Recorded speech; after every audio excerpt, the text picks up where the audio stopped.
You know, I tried to get away from the New Covenant topic several times during my channel. I tried to make a turn from it, but I kept being brought back to it. And now I realize it really is so important. And it's just in the last few months that, see, my friends and the channels that are teaching Christ is life, Christ is righteousness, Christ is our sanctification, are starting to see, you know, I was initially saying, look, it's a backdoor for works, and it was considered a secondary issue. It is, to a certain extent, but now I've got people calling me and saying, I had no idea how critical this is. And we're seeing that, you know, like if you take away the tithe from the institutional church system collapses.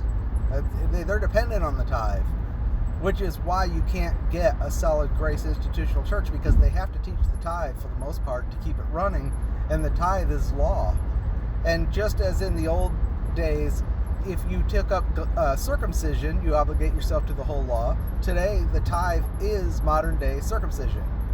If you take yourself up the tithe, thinking God will bless you if you do it, but you won't be blessed if you don't do it, then you're obligated to the whole of the law, and you will not find a solid grace teaching in there. You will find a mix of law and grace. It's a leavened teaching. It leavens everything. A little leaven leavens the whole lump. Anyway, with the New Covenant teaching, it's the heartbeat of Roman Catholicism and Calvinism. So if you take it out, everything collapses, and it's really the core of why so many people are confused and abused, and why so many people struggle with assurance of salvation, even though they think they're listening to grace teachers. Backloaded works gospels come from a mixture of law and grace that comes in through this idea of mixing Israel and the church, the law and grace, obviously, and especially the new heart. You know, now we are again not saying that we don't have a touched heart. Our heart, when we're regenerated, our spirit is regenerated and our heart is purified. But we need daily to be renewed. We're commanded to be renewed in the spirit of our mind, which is the leading part of our heart. And our conscience does need attention. Yes, it was purged by the blood, but we still get under condemnation, which is an issue of the conscience, and it's exercising faith in the blood and drawing near through the new and living way, which is Christ himself, into the holiest of all, that brings our heart before God, and we exercise faith, and Christ makes his home in our heart, and we do receive a washing. He's girded himself to wash us. Yes, we're clean in him, but he washes our feet. And our members, which are on the earth, our flesh, needs to be crucified. It's been crucified with Christ, but that death needs to be applied. So we're commanded to mortify our members, which are on the earth. Somebody said we're an enemy of the cross because we say that you have to mortify your members on the earth. So Paul is an enemy of the cross. Somebody said we're an enemy of the cross because we say we have to purge our conscience, or the conscience needs to be purged by the blood of Jesus Christ. But Hebrews tells us, how much more shall the blood of Christ, who through the eternal Spirit offered himself without spot to God, purge your conscience from dead works to serve the living God. And that is talking, by the way, to believers who are wrestling in their conscience with this idea that maybe they're not pleasing to God because they're being accused by their brethren, according to the flesh, the Judaistic, their tribesmen and their families, of apostatizing from Moses because they're not going to temple. And they're starting to say, well, maybe they're right. Maybe I should go back to temple and give an offering. And he says, if you do that, you're calling the blood of Jesus an unclean thing. Those are dead works. You're trying to satisfy God apart from the blood of Jesus. No, you don't lose your salvation if you do that. Once you're saved, you're saved. But you need to exercise faith in the blood. You feel guilty. The answer for the guilt in your conscience is the purging of the blood, which is witnessed by the Spirit. And there's a washing available in the Holy Spirit. Washing and renewing. They say you're blaspheming the Holy Spirit. These people are the most disgusting, dishonest people I've ever seen. Really. It's that they twist the word and just look for anything they can to accuse and accuse and accuse. Now, with this new covenant thing, they're saying Morris Blackburn, I'll say his name, I've never done videos about him because, and now he's been railing against me for 2 years, but the reason I don't do videos about him is because he's all drama. And it's almost impossible to talk about him without talking about all his histrionics and drama and taking his channel down and painting himself as the victim and all the lies he tells and all. I mean, he's just a piece of work. So I don't want to do videos about him because then I'm just talking about people. And I like to talk about ideas. He doesn't operate in the realm of ideas. He just makes a bunch of assertions that don't even make a sense.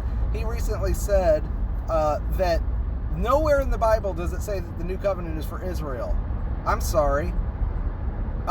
Everywhere in the Bible that it's mentioned, except in Luke, Mark, and when it's mentioned in the communion, it's said to be for the house of Israel and for Judah. In Hebrews, in Ezekiel, and in Jeremiah are the 3 places it's mentioned, and each time it's said to be for the house of Israel and for Judah. Now he's saying, his latest is that if you do not believe that we are under the new covenant, then you are not saved. Okay? Well, that means Kira and Crystal, who are now friends with him, were not saved until recently when they repudiated their stance. They were not saved. I wonder how they feel about that. They don't care. Okay? They don't care. What they like about him is that he launches accusations about us. And a few years ago, I did a video called Hearts Are Being Exposed, We Have No King But Caesar. And I said, you're going to see the works, the Lordshippers who believe that works is how you get saved, and the so-called grace people who believe that, head/heart distinction, maybe you believe with your mind but not with your heart, even though they say justification by faith, but maybe you didn't actually believe. You're going to see them team up with people who believe that justification is by faith, but sanctification is by law, Galatian error. And they're going to become an ugly mob. And they're going to repudiate everything. See, what you had when Jesus was presented by Pilate, when he was brought to Pilate and accused of everything, they said crucify Jesus. It was a mob of zealots who were fighting for the so-called Zionist kingdom, the Pharisees, who were supposedly standing for the kingdom, and the Sadducees, who were supposedly standing for law righteousness. And they were all there, and they asked for a criminal, Barabbas, to be given to them, and they said, crucify Jesus.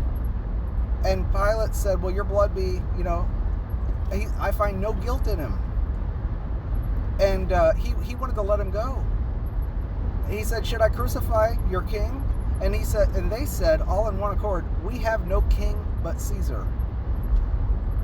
Which put Pilate in a situation where he had to crucify this guy because he was saying he was a king. But the interesting thing about that is when they said, we have no king but Caesar, and they said his blood be on our head, is that all of them together, first of all, they have nothing in common. They're all fighting against each other. They hate each other.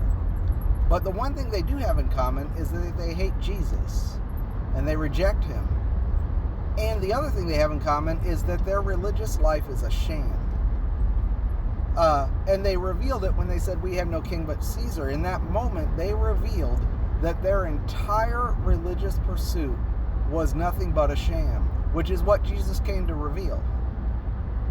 Their pretense of being zealous, the zealots fighting for the kingdom, they just wanted an identity of being seen as fighting for a cause.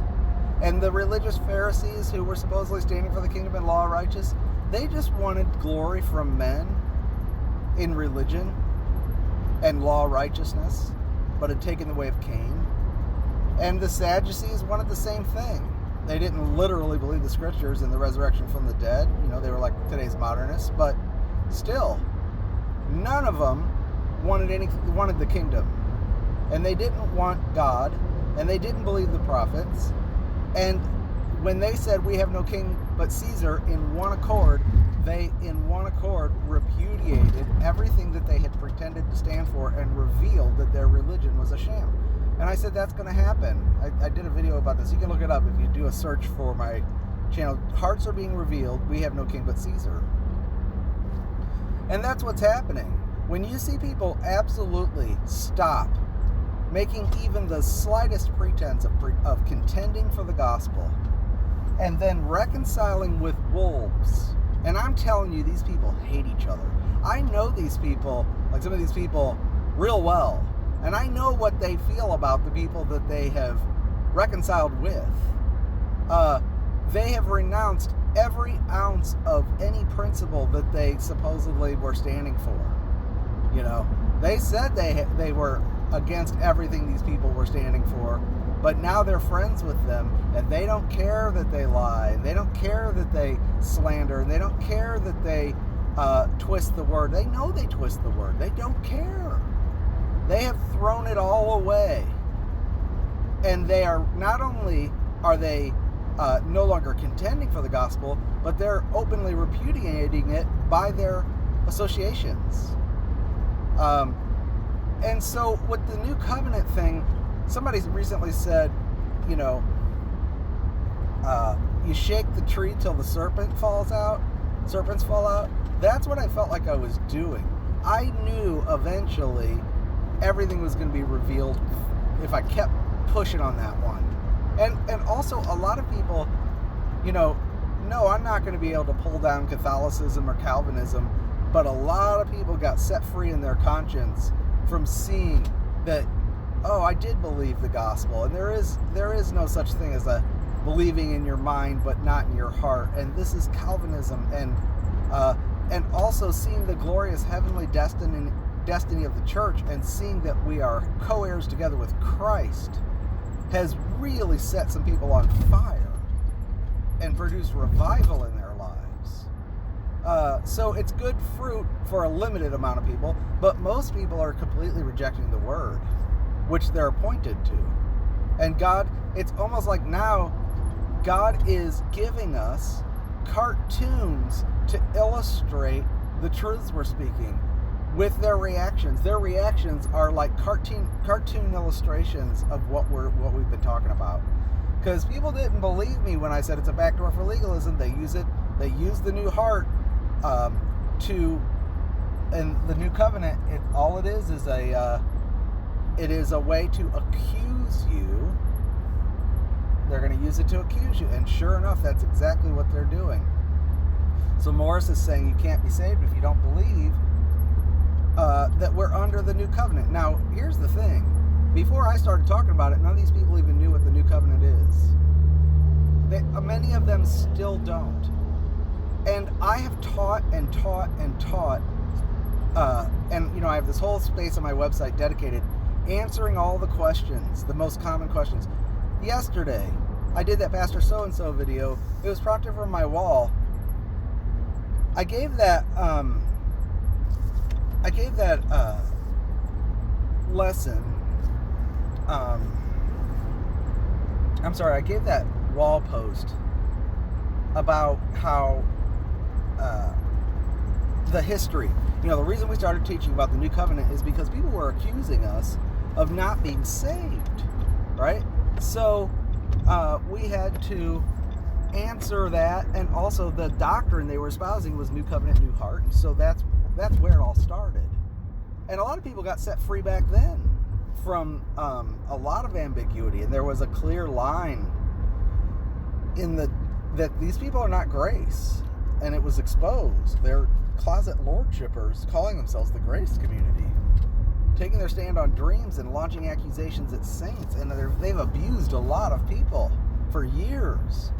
If they decided you weren't saved, they'd just have dreams about you and say your love walk's broken and you don't love, and so you don't really believe the gospel, and that was just because they didn't like you. They would do that. There were a lot of people who suffered because of that.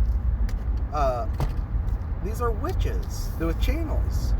But anyway, I explained all that, and then somebody comes up on my channel and basically says, what about the new covenant? No, she says, what about 1 Corinthians 11:26? And with no explanation, it was not relevant to anything I said. So I go and I look it up, and I'm like, okay, so this is Paul talking about the Lord's Supper, or the Lord's table, actually. And he says, eat, this is my body, do this in remembrance of me. And first of all, that verse didn't say anything about the new covenant, okay? But I had to extrapolate what she's saying. What is she trying to say? And I gave her a fair answer. And granted, it was somewhat lengthy. But I said, look, Paul here is he doesn't talk about the new covenant in that verse. In chapter 10, he does mention it, but he calls it it's the New Testament. And the King James translates it correctly. The word is either testament or covenant, depending on context. When it's testament, it's speaking of the death of the testator has occurred, and we're dealing with an inheritance. Christ's death and his resurrection has also become an inheritance for the church. And the Lord's table is not the same as the Lord's Supper. The Lord's Supper on Passover was celebrated, and he spoke of the new covenant, which they expected as Jews. They were not born again, and it's only mentioned in the Synoptic Gospels. And he said this is the blood of the new covenant for the forgiveness of sins, and that actually is for Israel, and they were anticipating it. See, you have to understand, the Jews actually knew about their new covenant. It wasn't a mystery. But the Lord's table is a mystery. And it was celebrated not on the seventh day, not on a Sabbath, or the eve of the Sabbath, but on the eighth day, the day of resurrection. We celebrate the Lord's table, which is on the day of resurrection. And we are not celebrating just his death apart from us, but our enjoyment of the cup and enjoyment of the bread is a fellowship in the blood and a fellowship in the body, because we are the bread and we are the body. That is additional revelation. So it's something more. We are many grains to become one loaf. We are one bread. And Paul is talking about that in Corinthians 10 and 11, and he's saying we are the body of Christ. And our partaking of the Lord's table is a fellowship in the blood and in the resurrection. In the body is the resurrection. That we're standing in the resurrection, testifying of his victory over the principalities and over Satan, and showing forth his death until he comes. And we're standing as those who were crucified with him, buried with him in baptism into his death, and standing in his resurrection on the ground of victory. So it's a whole new standing that we have when we take the Lord's table. When we take the bread and cup, we are not celebrating the same thing that the Lord was celebrating on the Passover. He said he wouldn't drink of that cup again until he does it again in the kingdom. You say, well, we're in the kingdom. No, that's the kingdom when he sits down and Abraham and Isaac and Jacob sit down at the feast. We have the kingdom of God, which is not seen visibly. It's not the Davidic throne. It's righteousness, peace, and joy in the Holy Spirit, because we're members of the body of Christ. We are different. And what I said was the Testament speaks to our inheritance of the riches of Christ. So it's the blood of the New Testament, stating that the testator died. So he is the mediator of the new covenant and the testator of the New Testament. I said that in about a paragraph. What I just said was longer. And so her answer was, well, I'm not eloquent, but I just believe it's the new covenant. I take it by faith. It's spiritual. And that was really frustrating to me, because what I said was, in other words, you didn't read a word I said.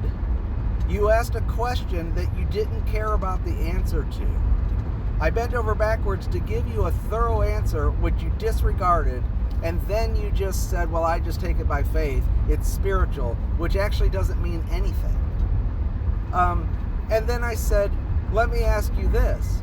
Do you even know where in the scriptures the new covenant comes from, who it is for, and what it contains? And guess what? She didn't answer. And this is not a new person. This is someone who's been in the community for years and knows exactly. She should know by now what we're talking about. We've been teaching about this for 2 years. And she shows that she hasn't listened to a bit of it. And she decided to come to my wall out of the blue and say, what about the new covenant? Like Pastor so-and-so, you know? They're over at some other channel. They see someone saying something horrible about me, and then they run over here and say, what about 1 Corinthians 11:26, out of the blue with no context on a post that has nothing to do with that. And I have to put it together. I give her the answer, and her response is a total disregard of everything I said, right? You can tell I'm frustrated. This is the state of the YouTube, this is the state of people's approach to the Word. They're not interested in hearing the truth. And this is the way it's been the whole time.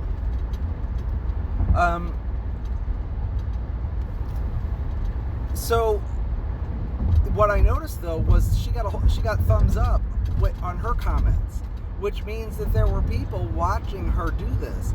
And that's why I did the Pastor so-and-so video, because he comes back to his little crowd and he's like, I just got back from Pastor, Dave Benjamin. I went in, he was talking about New Covenant. I said, what about the New Covenant?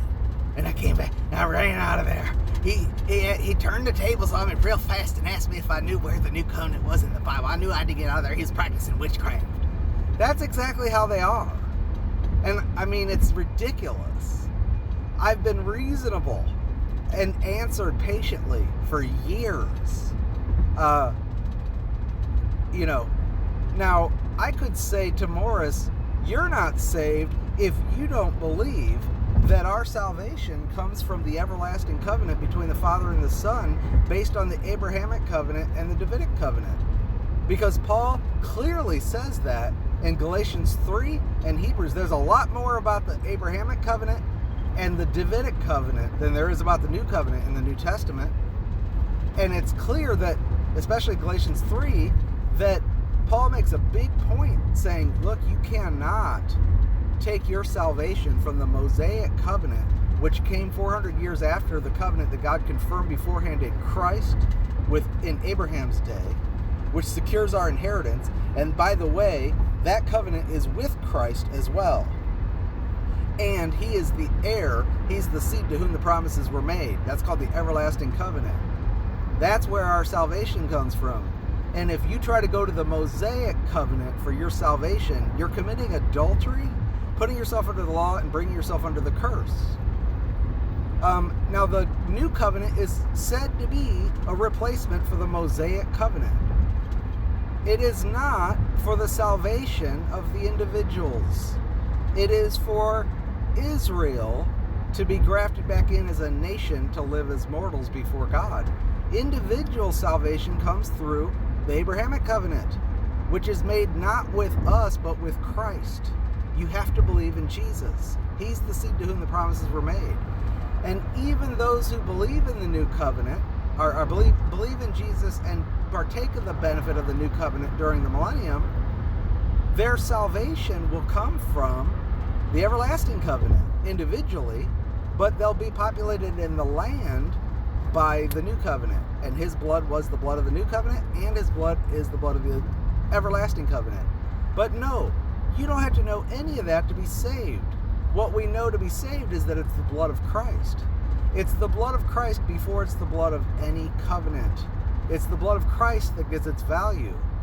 We have redemption through his blood, and he purchased us with the precious blood of Christ. So if I believe in the blood of Christ and I don't understand covenants, Morris is saying I'm not saved. Morris does not believe the gospel anyway. He is a legalist to the core. And what he does is he gets so mad with his legalism that he goes too far with it. He gets in the flesh and starts ranting away. And eventually he says things that show the wolf tail underneath his costume. And it gets so bad that he has to take his channel down. So you'll see his channel go down for a couple months. And he'll go around and he will curry sympathy during that time. And what's gross is he uses his sexual orientation to curry the sympathy. Oh, I struggle, with this, and I don't even know if I'm saved, and day and night I have these terrible thoughts and I can't get away from it. And he pretends to be a wounded sheep. And I've told him, look, just because you don't do those things doesn't mean you're free from them. Because he says that keeping the law is his righteousness. I don't do those things, and therefore I'm, James 2ing my way to heaven, basically. No. You need to drink the living water. If you are still gripped and miserable because of that thirst, then you need to drink the living water. The living water is the answer, not law righteousness. And that's what we teach, and he calls that a license to sin. Well, of course he's miserable and angry. The law produces wrath. But he gets so mad that he has to take his channel down, and then he comes back and he's got a new channel, and then he's got to chase it down, he's got another channel. No. And I don't understand why the grace community puts up with this guy. Well, it's because they're not grace. And again, this is all, we have no king but Caesar. And they're going to get madder and madder and madder. When I was teaching through Peter, he was showing me that Peter likened, I was like, why does Peter liken the false teachers to Sodom and Gomorrah going after strange flesh? It doesn't make sense. They're false teachers. Well, it's because they're going after leavened doctrine, which is strange, and doctrines of demons, which is strange flesh to us. We're supposed to go after the Holy Spirit. And legalism and all these apostasies and sensual spirits against the doctrine of Christ is strange flesh for us. But the other thing is, the false teachers will be like a mob at the end, right before the judgment, when the angels pulled Lot out. There was a mob gathered at his door, and they were absolutely blind and groping, trying to get in. And they all were saying, who are you to judge us? And that's what they're saying. They're calling us grace Pharisees, and we're so proud because we mark and avoid, and who are you to judge us? And they're calling this love, what they're doing. If you can't see this, go join them. Seriously. There's not going to be a gray area. And it's not us and them, it's the truth. Are you going to stand with the doctrine of Christ? Are you going to let them steal your crown and turn you into part of their raging mob? We're seeing people who are pretty solid on the gospel, contending for it, getting sucked into their offense. They're courted through flattery and then pulled in.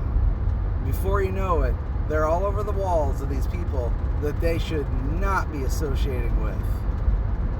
They're doing damage to the gospel. You are supposed to be contending for the gospel. You've got a YouTube channel where you contend for the gospel and justification by faith. And these people are outright legalists that bring railing accusations against the gospel of grace and call it a license to sin. And you're holding hands with them in offense. I sure hope that my subs, whoever's left, can see what's happening. And I am ramping up the volume a little bit because they're shining the spotlight over here. And I want, that means that their subs are kind of watching. Well, I want their subs to know exactly what's happening. If they haven't heard of me before, then this is an opportunity for me to speak. And this does need to be called out. The new covenant is secondary, as long as you don't use it, to overturn people's faith, accuse them of not being saved, or use the new heart to make a distinction so that people don't know if they've even believed the gospel, and now you're accusing them of not being saved because they don't have the fruit and you're backloading works into the gospel. Eventually, that's what people do, who make the head-heart distinction and talk about the new heart. If you say we have a new heart, fine, but if you deny that we have to be renewed in the spirit of our mind, you are contradicting Paul flat out. And in order to say that we have to be renewed in the spirit of our mind and say that we have a new heart, then you have to say that the mind and the heart are two different things. Okay? And if you say that, then you have to agree that believing in your heart is different than believing with your mind. And if you do that, then you are agreeing, then you eventually have to agree that you can believe with your heart and not with your mind, or with your mind and not with your heart. And if you do that, you are going to backload works into the gospel eventually. A lot of people just haven't thought to the logical conclusion of what they believe. And that's why the Lord gives us these opportunities to shake the tree till the serpents come out, and these people start railing so that everybody can see, here, look, this is the logical conclusion of what you believe. Here's someone who's reached the logical conclusion, the logical end of it. Okay? This person is not making stuff up when they say these things. They are actually passionately believing these things, not half-heartedly, but all the way. And that's like Paul said about the Galatians, those who were troubling the Galatians. He said, I wish they'd cut themselves off. I wish they'd go all the way and cut themselves off. In other words, don't flirt with grace while you're law. Go all the way law. Be absolute. If you're going to say we're under the new covenant, then be absolute about it. Because what they're doing is they're trying to borrow. A lot of people are borrowing, say, oh yeah, we're under the new covenant, but they don't know what the new covenant says. They just say, new covenant. You know, what's the new covenant? I don't know. I don't have time for that. It's secondary. I just believe it. Take it by faith. Well, why do you take it by faith that we're under the new covenant? Because it says new covenant in the Bible. Well, where? I don't know. I just saw it. Where? Well, it says in the Lord's Supper. Well, did you know the King James translator's testament? I gotta go. I'm not eloquent. I just believe it by faith. In other words, they won't even have the conversation. So they've shut their ears and they're not listening. That's not a safe place to be doctrinally. To shut your ears and not listen to teaching about the Word is not the best. It's not in your best interest to do that. When there's this kind of warfare going on, if you can't see that there's like spiritual warfare going on about a topic, it's not just people getting offended. There's actually principalities involved with this. And you're going to go, well, I shut my ear, I don't care about that. Okay. You know, but people are clinging to New Covenant from places that don't even say New Covenant. You know. And then when we explain, look, it's Testament there, and here's why, they literally don't listen. They didn't hear us. I wasn't listening. I didn't even read that. You know. And then we say, okay, if you're going to say we're under the New Covenant, then really be under the New Covenant. Well, what do you mean? Well, go read it. Tell me what it says. And they won't. And that's the funny thing. Greg Jackson shared my video today that I made like a year and a half ago, where all I did was read from Jeremiah 31 and Ezekiel 36. I just read the New Covenant. No commentary. What God said. I got like 30 thumbs down on it. It's ridiculous. When they actually hear it, they don't recognize it. And it makes them mad because they know that that's not what they're living. You know, in order to say we're under the New Covenant, you have, and say that's the reality of my Christian life and that's the rule of my Christian life, you have to allegorize the New Covenant. You have to be ignorant of what the New Covenant is. You have to be ignorant of its terms, or lie about them and allegorize them, or lie about your Christian life and say you're living a life that you're not living. Or just not be aware of what the New Covenant actually says it provides. Which makes God a liar. You know? And I'm sorry that you weren't interested in this. But this is God's program. It's, you know, I never understood that. People say, oh, I love the Bible. Love the Bible. But what they mean is they love certain verses of the Bible, but they when you start talking about the kingdom and how God is executing his purpose, his administration to head up all things in heaven and on earth in Christ, and he's got two branches, an earthly branch and a heavenly branch, and he's going to occupy the heavens through the church, and he's going to occupy the earth through Israel, and he's going to regraft that branch back in, all that kind of stuff. People start to glaze over and fall asleep. They're like, man, when Paul talked about the kingdom, he would talk from morning to night. You look at the book of Acts, he talked from morning to night. There's a lot to say. Dorcas fell asleep, fell out the window. But this is our Father's heart. How can we say we love God, which is the first, thing that people who say they have a new heart boast about? How can you say you love God so much and yet you do not have any interest in what he's revealed about what he's doing?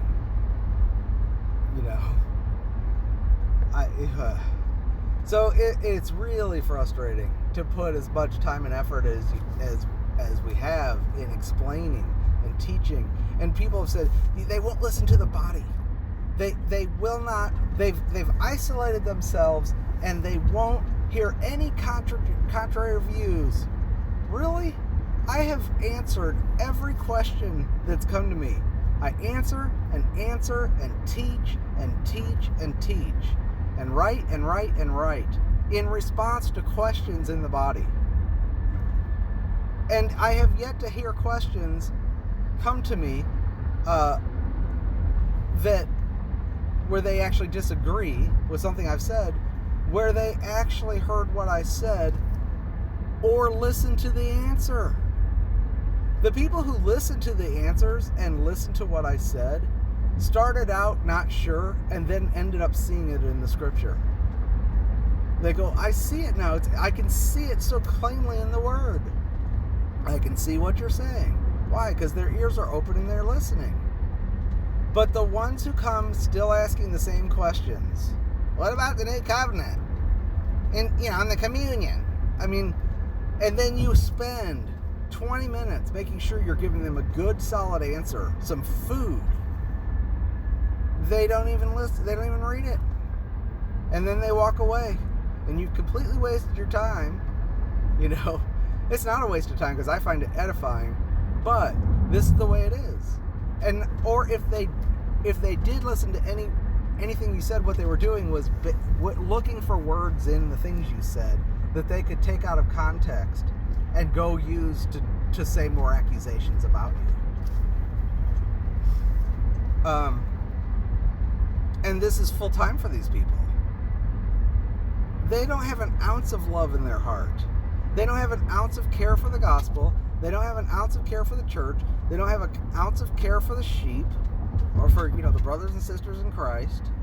They call us divisive because we tell you, look, you can't keep listening to these teachings and not get damaged. You've got to mark and avoid. We're going to mark and avoid so that you can see that we are not running with these people. We're not associating with people who are backloading works into the gospel, twisting our words, gossiping and slandering, all of that. It's not a personal drama thing. We're standing here for something and we're not going to be budged. We're not going to move from it. Meanwhile, these people completely do a 180 on the gospel, renounce everything that they were supposedly standing for, say we have no king but Caesar, and run to enemies of the gospel and embrace them. While the enemies of the gospel accuse them of being unsaved. Just 3 weeks ago, Kiara was, maybe 4 weeks ago, I'm sure Kiara was contending for, we're not under the new covenant, this is really important. Now she's renounced all that. Morris says she wasn't saved. So she's a brand new believer. Maybe she should take her channel down. She should take her channel down anyway. But the point is, it's ridiculous. The whole thing is ridiculous. Yeah, I'm a little mad. There's such a thing as righteous anger.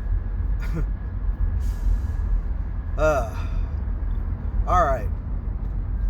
This is what's going on out there. It's pretty much a circus. pretty absurd.